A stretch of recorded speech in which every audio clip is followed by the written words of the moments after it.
Marilah kita mendengarkan firman Allah sebagai pendahuluan khotbah yang tertulis dalam Roma 12 ayat yang pertama dengan ayat yang kedua. Kita membaca secara responsoria, nanti ayat yang kedua sama-sama kita membaca. Demikian firman Tuhan. Karena itu saudara-saudara, demi kemurahan Allah aku menasehatkan kamu, supaya kamu mempersembahkan tubuhmu sebagai persembahan yang hidup, yang kudus dan yang berkenan kepada Allah. Itu adalah ibadahmu yang sejati. Janganlah kamu menjadi serupa dengan dunia ini, tetapi berubahlah oleh pembaharuan budimu, sehingga kamu dapat membedakan manakah kehendak Allah, apa yang baik, yang berkenan kepada Allah, dan yang sempurna. Yang berbahagia ialah mereka yang mendengarkan firman Allah dan yang memeliharanya. Amin.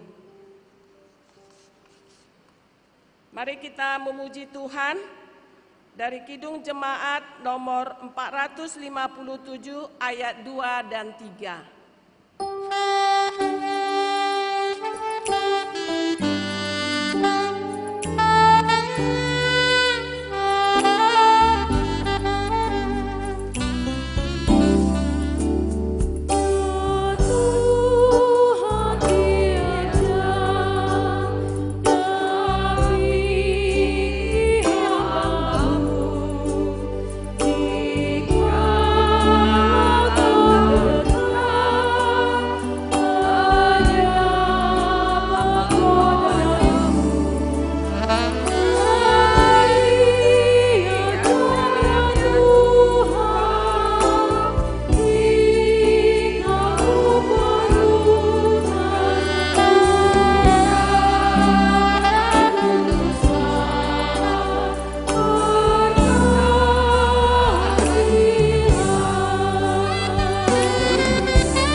Bapak, Ibu, saudara-saudari terkasih, marilah kita merendahkan hati kita di hadapan Tuhan. Marilah kita memohon pengampunan dosa kepada Tuhan atas apa yang kita lakukan sepanjang 1 minggu ini, mendukakan hati Tuhan dan juga sesama kita manusia. Marilah kita sujud di hadapan Tuhan, berdoa, minta supaya Tuhan mengampuni segala dosa dan pelanggaran kita.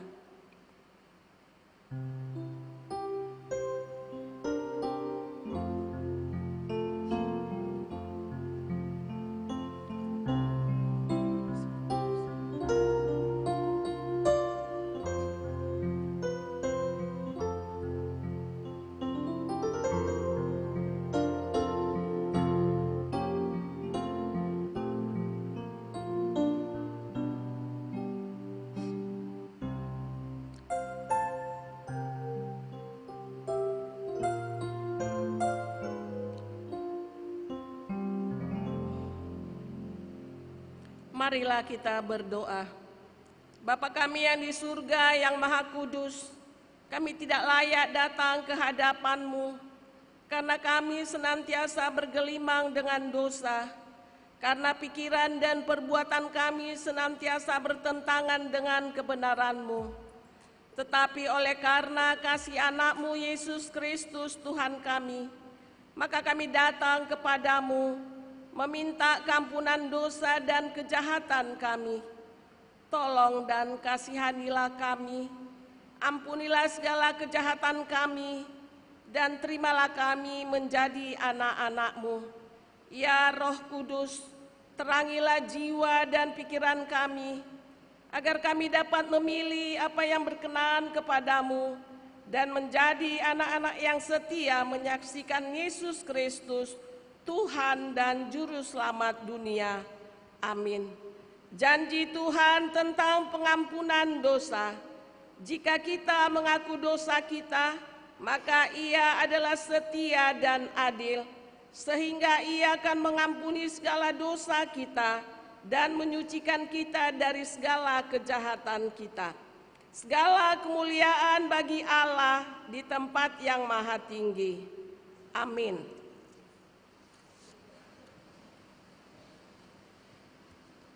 Mari kita bernyanyi dari Kidung Jemaat nomor 440 ayat 2 dan 3.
Sebagai petunjuk hidup baru, hukum Taurat yang pertama sampai dengan yang keempat.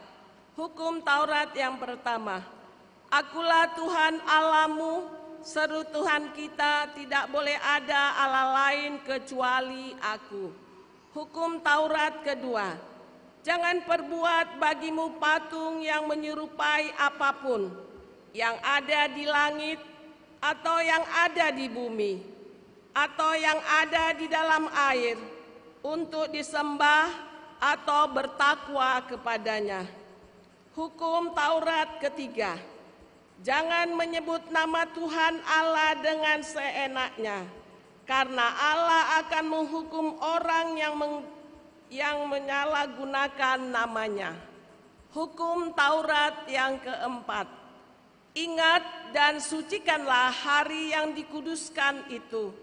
Lakukanlah segala pekerjaanmu di dalam 6 hari, tetapi pada hari yang ke-7 ialah Sabat bagi Allah Tuhanmu. Engkau tidak boleh bekerja pada hari itu, juga anakmu laki-laki atau perempuan, pembantumu laki-laki atau perempuan, ternakmu atau orang lain yang berada di tempat kediamanmu. Sebab Allah menciptakan langit dan bumi dan segala isinya di dalam 6 hari. Demikianlah hukum Tuhan marilah kita sama-sama memohon kekuatan daripada Tuhan. Ya Allah Bapa kami, berilah kami kekuatan untuk melakukan yang sesuai dengan hukum-Mu. Amin. Mari kita bernyanyi dari Kidung Jemaat nomor 330 ayat yang pertama dan ayat yang ketiga.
Bersaksi mengikrarkan pengakuan iman kita bersama jemaat pada segala abad di seluruh dunia ini.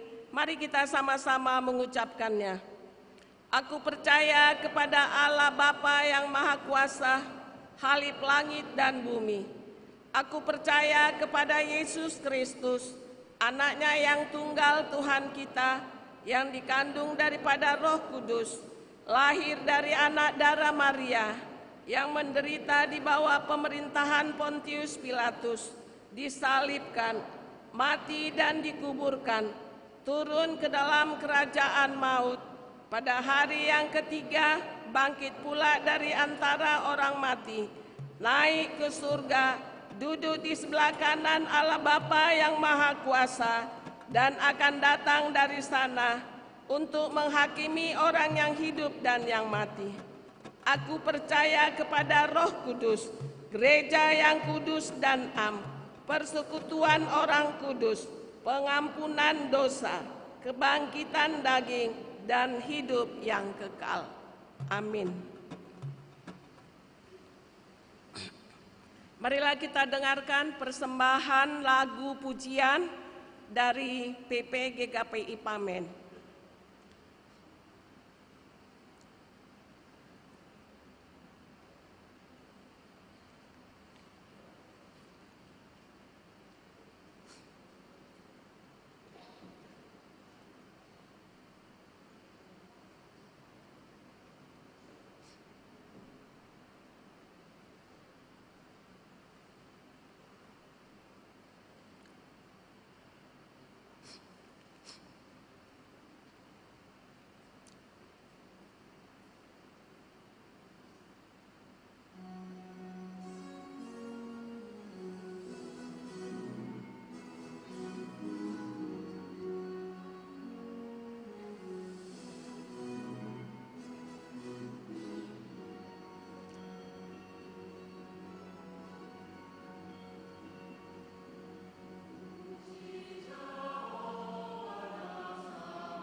Mari kita sambut firman Tuhan.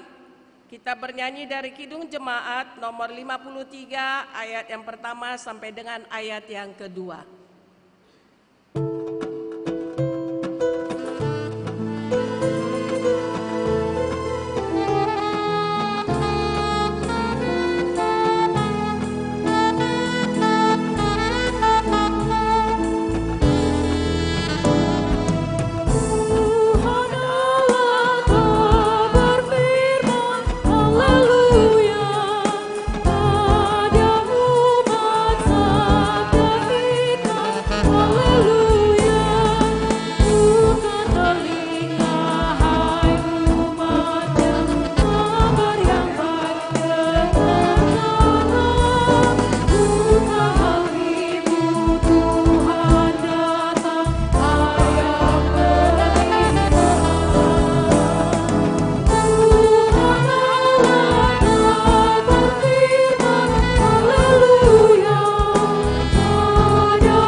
Damai sejahtera dari Allah Bapa yang melampaui segala akal budi manusia, kiranya memelihara hati dan pikiranmu di dalam Kristus Yesus Tuhan kita. Amin.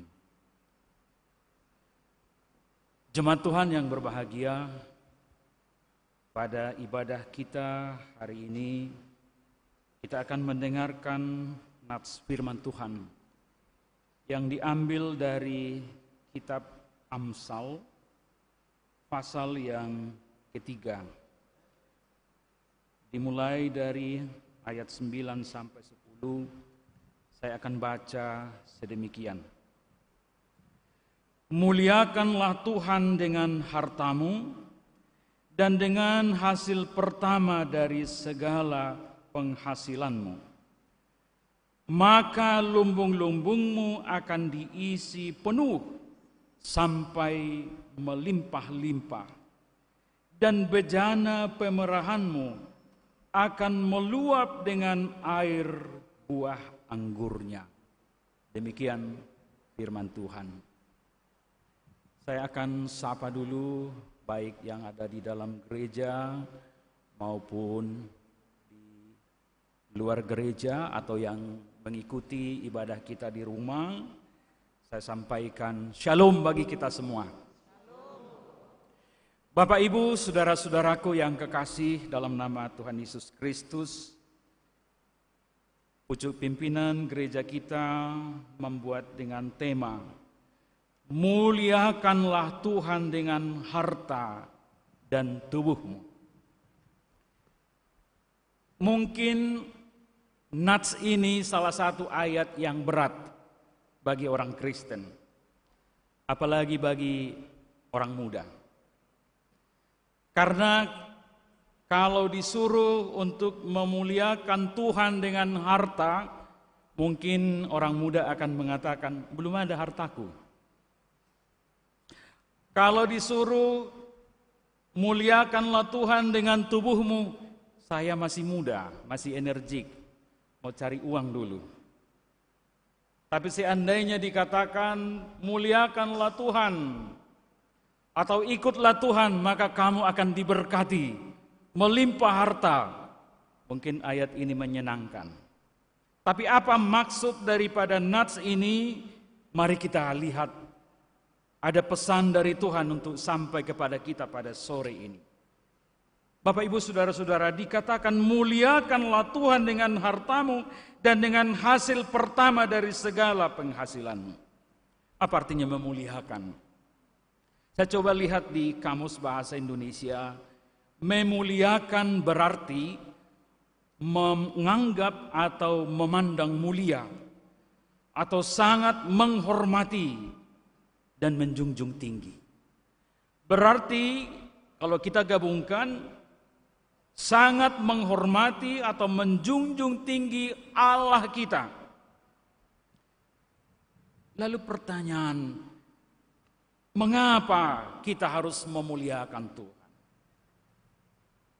Landasan kita tentu adalah Alkitab sebagai sumber ajaran iman kita. Bahwa dalam Alkitab dikatakan kita memuliakan Tuhan sebab keperkasaan dan kebesarannya.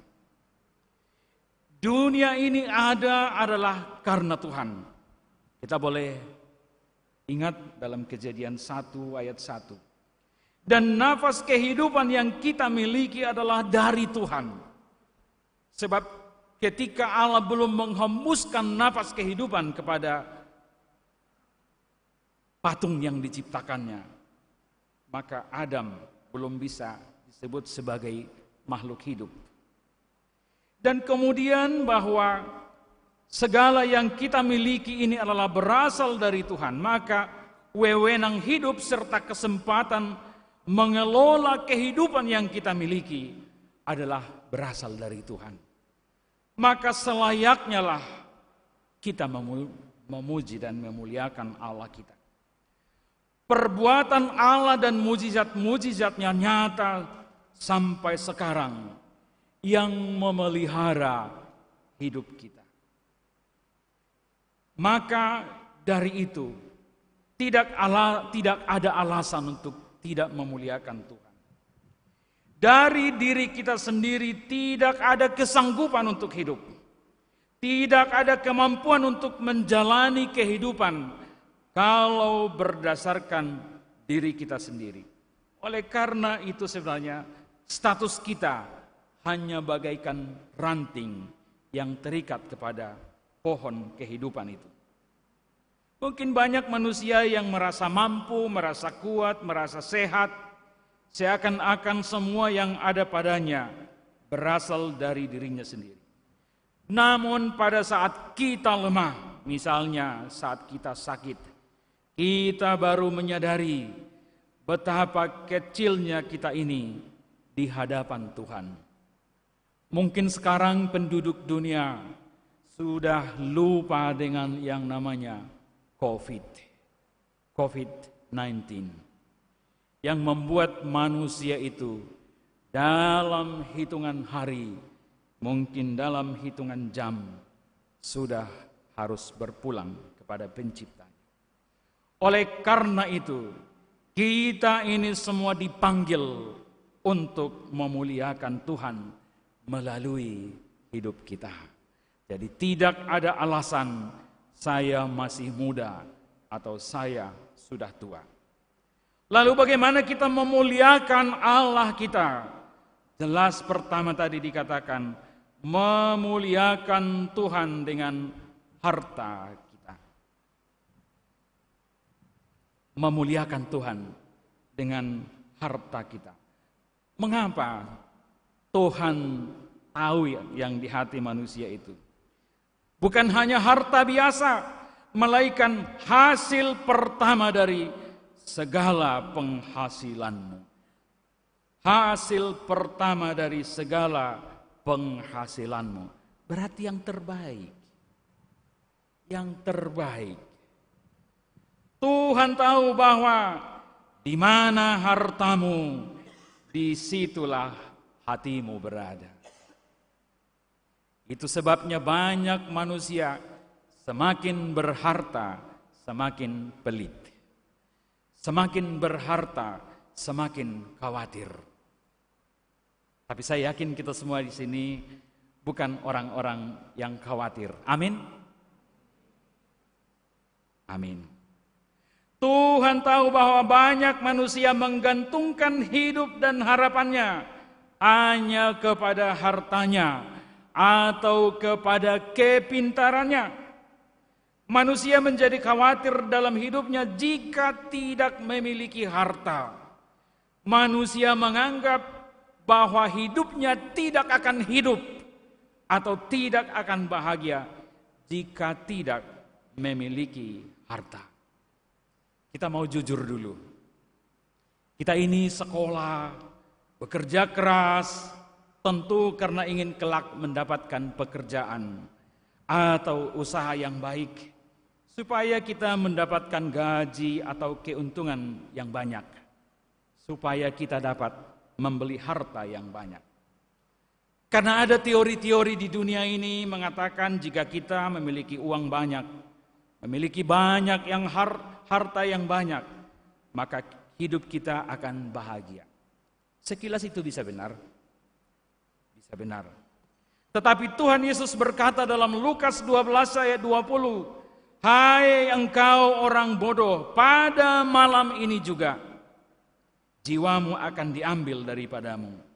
Dan apa yang telah engkau sediakan, untuk siapakah itu nanti?" Jadi rupa-rupanya harta tidak menjamin kehidupan. Dalam Lukas 12 ayat 22 juga berkata, Yesus mengatakan kepada murid-muridnya, "Aku berkata kepadamu, janganlah khawatir akan hidupmu, apa yang hendak kamu makan, dan janganlah khawatir pula akan tubuhmu, akan apa yang akan kamu pakai."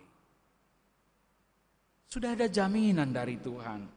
Tetapi mengapa manusia itu selalu khawatir, apalagi jika diminta untuk memuliakan Tuhan melalui harta kita?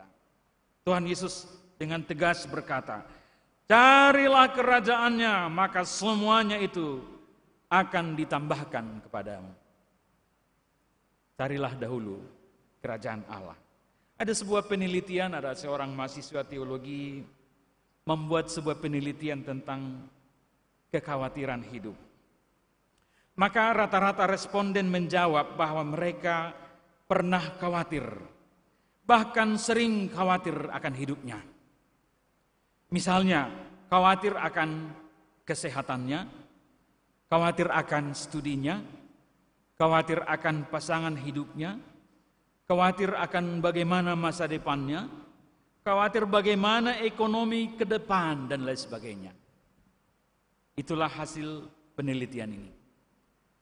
Tetapi banyak orang Kristen termasuk lupa bahwa Alkitab mengatakan kekhawatiran hadir pertama sekali dalam kehidupan manusia sebagai akibat dosa. Kekhawatiran merupakan dampak dari kejatuhan manusia ke dalam dosa.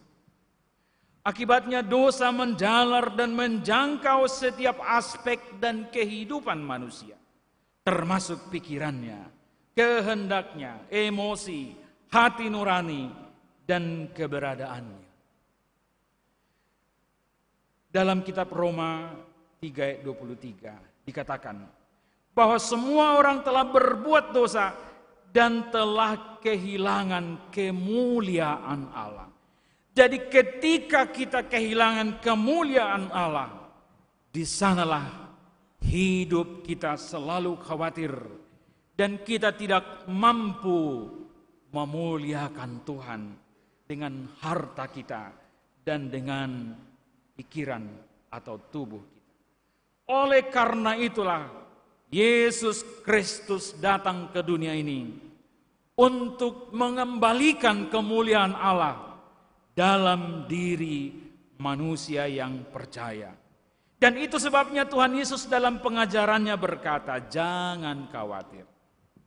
Karena aku berkata kepadamu, janganlah khawatir akan hidupmu, akan apa yang hendak kamu makan atau minum.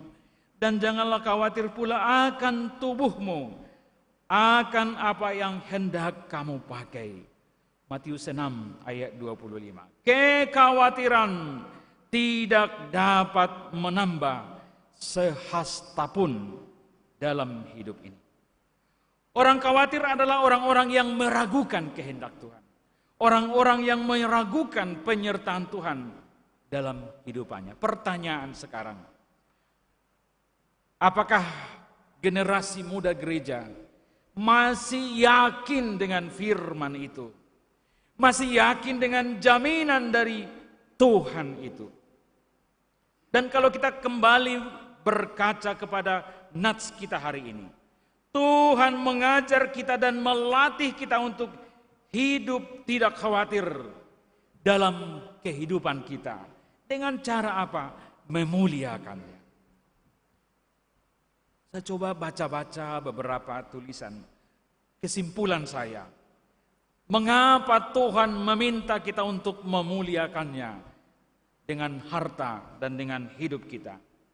Tuhan mau mengajar dan melatih kita untuk berserah kepadanya, untuk tidak khawatir dalam kehidupan kita. Memuliakan Allah dengan harta dan tubuh kita ini, kita perlahan-lahan dilatih pikiran kita, keyakinan kita, dan kepasrahan kita bahwa semua yang kita miliki ini bersumber dari Allah sendiri.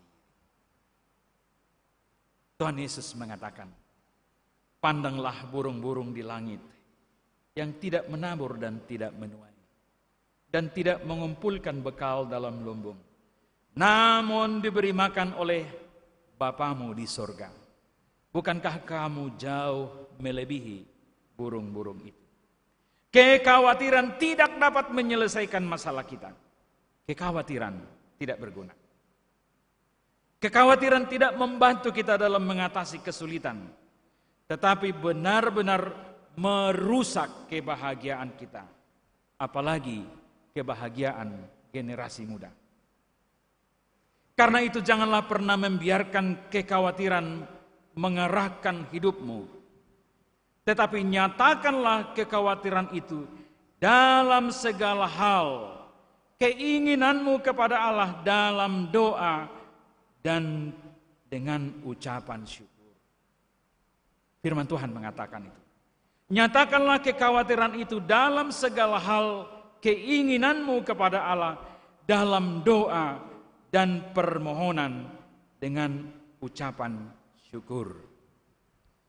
Ibu, bapak, dan saudara-saudara,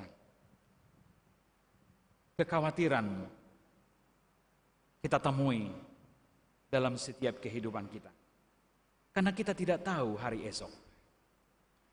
Tetapi dengan adanya kekhawatiran mendorong kita, menolong kita untuk pasrah kepada Tuhan. Amsal 12 ayat 25 mengatakan, kekhawatiran dalam hati membungkukkan orang. Maka orang-orang yang selalu khawatir, dia dikatakan hatinya akan bungkuk, berarti tidak tegak. Dia tidak perkasa dalam kehidupannya. Salah satu contoh dalam Alkitab yaitu Raja Salomo yang menggunakan banyak hartanya, kekayaannya untuk membangun rumah Tuhan. Dia tidak takut, tidak khawatir untuk memberi hartanya demi untuk membangun rumah Tuhan sebagai cara untuk memuliakan Tuhan. Raja Salomo tidak berkekurangan karena dikatakan dalam Alkitab, tidak ada raja lain yang kekayaan dan hikmatnya melebihi Raja Salomo. Dalam menjalani hidup kita ini, kita sebagai orang percaya kepada Yesus tentu tidak lepas dari rasa kekhawatiran yang terus melanda hidup kita. Karena kebutuhan hidup demi kesehatan kita, tentu itu wajar-wajar saja sebagai manusia yang penuh dengan kelemahan dan keterbatasan. Khawatir itu percuma atau tidak berguna. Artinya bahwa kekuatan akan membuat umur kita semakin pendek di dunia ini. Saya yakin kita ini semua ingin menjadi umur tua. Tadi pagi saya mengikuti sebuah ibadah, saya bertemu dengan seorang orang tua. Saya tanya, "Opung, Sudah berapa umurmu? 99 tahun. Luar biasa. Masih ada opung-opung yang segar bugar. Sudah umur 99 tahun. Masih segar. Apa rahasianya opung? Saya bilang, jangan khawatir. Serahkan hidupmu kepada Tuhan. Bapak, Ibu, Saudara-saudara, siapakah di antara kamu yang karena kekhawatirannya dapat menambahkan sehasta saja umurnya? Sangat jelas bahwa firman Tuhan itu adalah ya dan amin. Artinya pasti. Yang berikut khawatir adalah pelanggaran firman Tuhan. Mengapa? Karena firman Tuhan berkata dalam 1 Petrus 5 ayat 7, serahkanlah segala kekhawatiranmu kepadanya, sebab ia yang memelihara kamu. Ayat ini bersifat perintah, maka sudah pantasnya kita mengikuti. Sehingga ketika ada masalah dalam hidup kita, janganlah khawatir, tetapi serahkanlah semuanya kepada Tuhan. Ketika kita percaya atau tidak khawatir, maka kita telah yakin dengan jaminan dari Tuhan. Ketika kita memuliakan Tuhan dengan harta kita, berarti kita yakin dengan jaminan dari Tuhan. Sebagaimana dalam Maliaki 3 ayat 10 sampai 11 dikatakan, bawalah seluruh persembahan persepuluhan itu ke dalam rumah perbendaharaan, supaya ada persediaan makanan di rumahku, dan ujilah aku. Demikian firman Tuhan. Apakah aku tidak akan membukakan bagimu tingkap-tingkap langit dan mencurahkan berkat kepadamu sampai berkelimpahan. Saya ingat opung saya dulu, dia tidak tahu membaca, opung boru saya.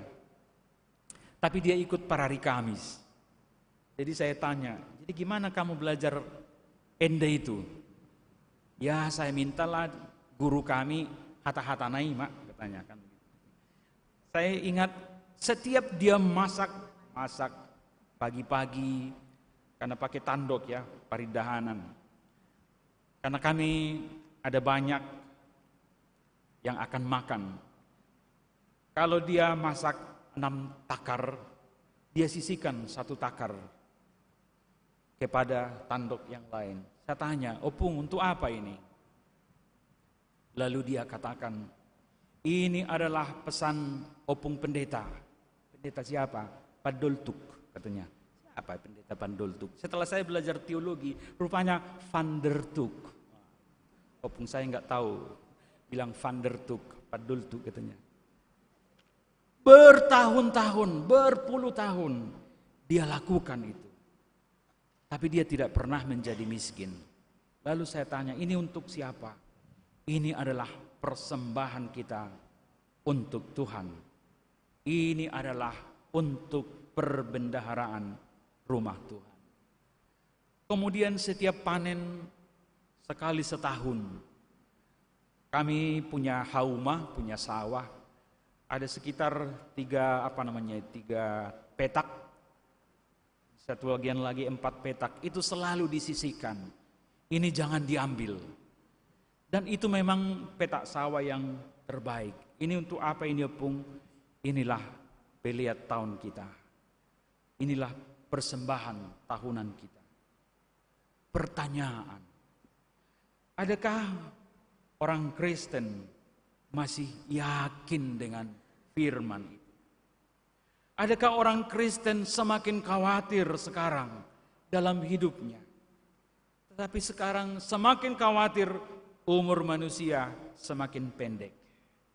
Oleh karena itu Bapak, Ibu, dan saudara-saudara, kekhawatiran kita bukan jaminan untuk hidup bahagia. Tetapi jaminan adalah kepercayaan kita kepada firman Tuhan. Bagian yang kedua dikatakan, muliakanlah Tuhan dengan tubuhmu. Ini juga menjadi persoalan di banyak warga jemaat.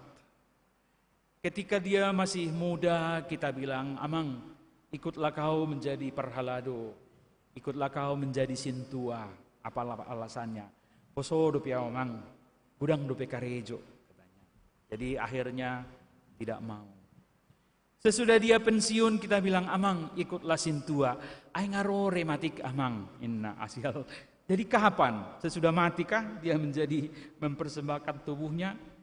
Maka saya minta kepada anak-anak muda gereja kita, saudara-saudaraku generasi muda, jangan khawatir. Berilah yang terbaik bagi Tuhan. Muliakanlah Tuhan dengan tubuhmu. Roma 12 ayat 2 tadi mengatakan, janganlah kamu menjadi serupa dengan dunia ini, dikatakan tadi.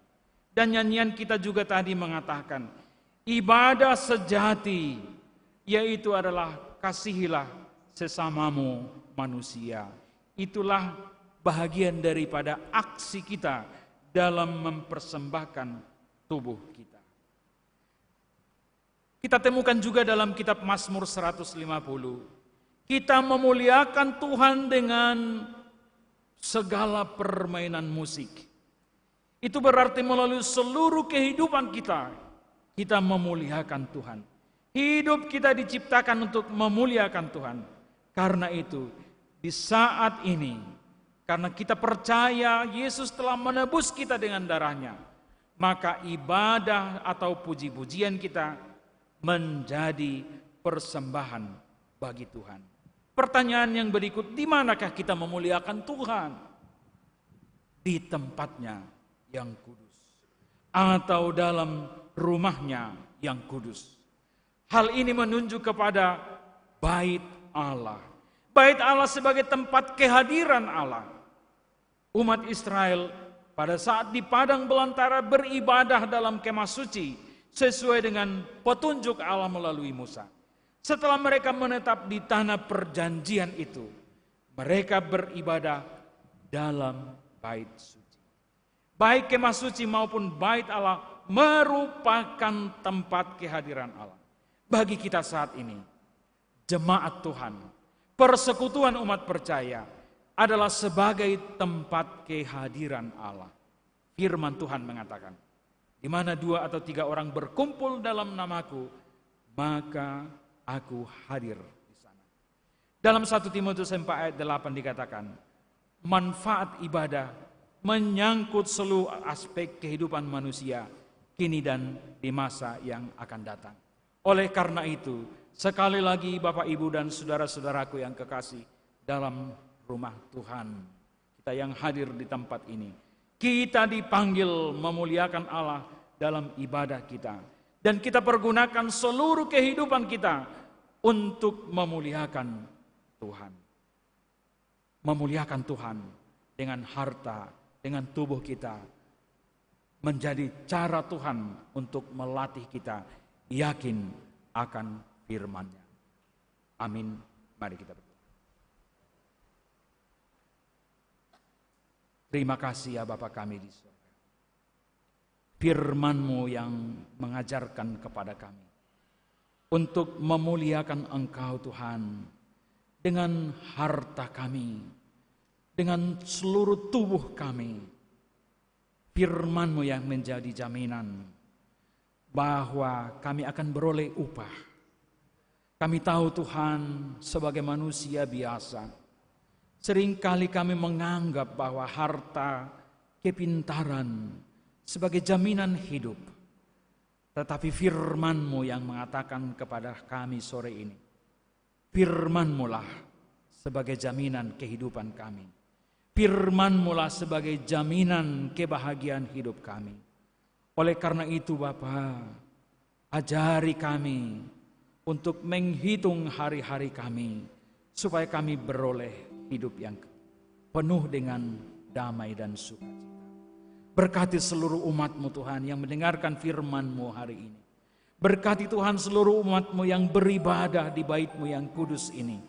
Itulah Tuhan menjadi salah satu cara kami untuk memuliakan Engkau dengan tubuh kami. Dengarkanlah puji-pujian dan doa kami Bapa, sebagai cara kami untuk memuliakan nama-Mu. Kami tahu Tuhan kami meninggalkan harta, rumah kami, tempat kami. Kami datang ke bait-Mu yang kudus ini karena kami percaya Engkau hadir di tempat ini. Tatap kami ya Bapa. Dengarkan doa kami. Berkati kami semua Tuhan. Sehingga kelak Tuhan, lumbung-lumbung kami akan penuh sampai berlimpah-limpah. Amin.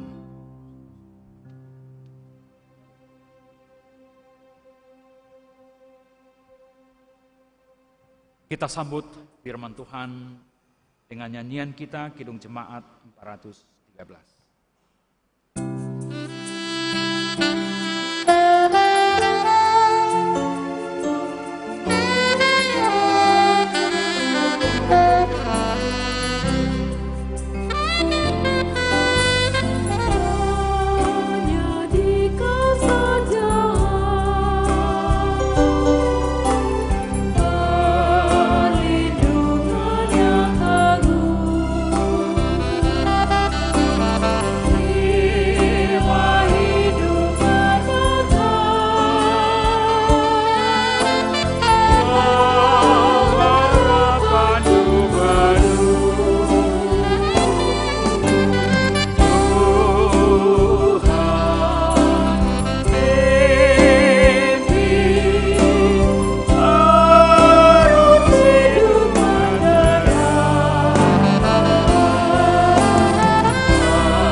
Firman Tuhan yang menghantarkan kita untuk memberikan persembahan yang terbaik bagi Tuhan diambil dari Galatia 6 ayat 10 dikatakan, karena itu selama masih ada kesempatan bagi kita, marilah kita berbuat baik kepada semua orang, tetapi terutama kepada kawan-kawan kita seiman.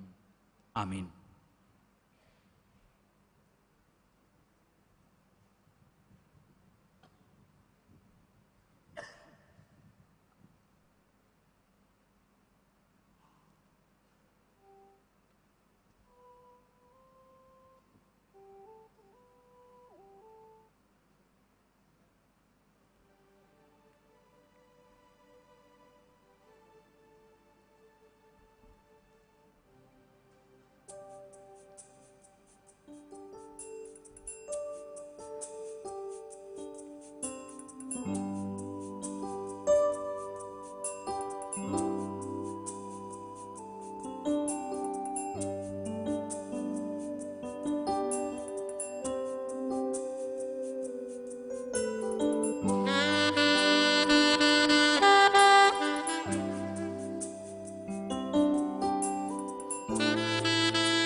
Marilah kita berdoa menyerahkan persembahan kita kepada Tuhan. Ya Allah Bapa kami yang di surga, kami mengaku dengan setulus hati, Engkaulah sumber segala berkat dan karunia. Di sini kami memberikan persembahan syukur kami kepadamu. Terimalah persembahan umat-Mu, dan berkatilah menjadi alat kesaksian, persekutuan, dan pelayanan jemaat-Mu ini. Jadikanlah hidup kami persembahan yang berkenan kepadamu, dan pakailah hidup kami untuk turut menghadirkan tanda-tanda kerajaan-Mu di seluruh dunia ini. Kasih, keadilan, damai sejahtera, dan sukacita. Bukalah hati kami oleh Roh Kudus-Mu, agar kami senantiasa mengucapkan syukur kepadamu di dalam nama Yesus Kristus Tuhan kami. Amin.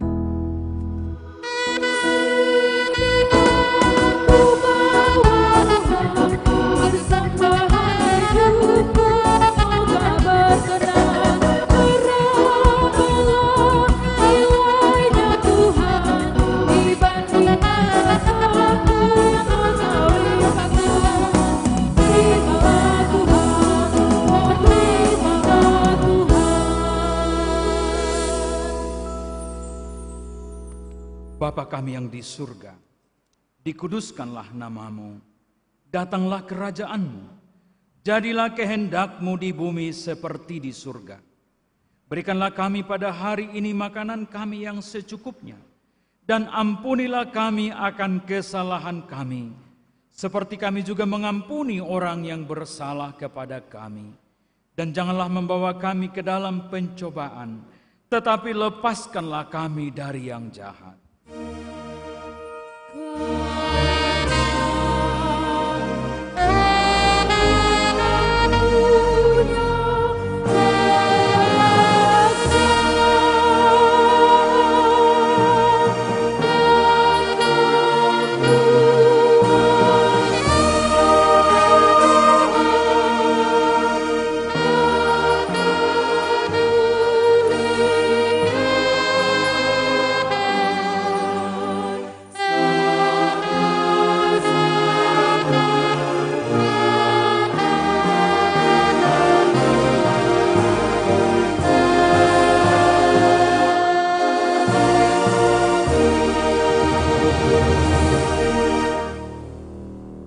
Pulanglah dengan damai sejahtera dan terimalah berkat Tuhan.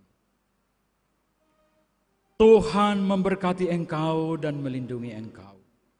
Tuhan menyinari engkau dengan wajah-Nya dan memberi engkau kasih karunia.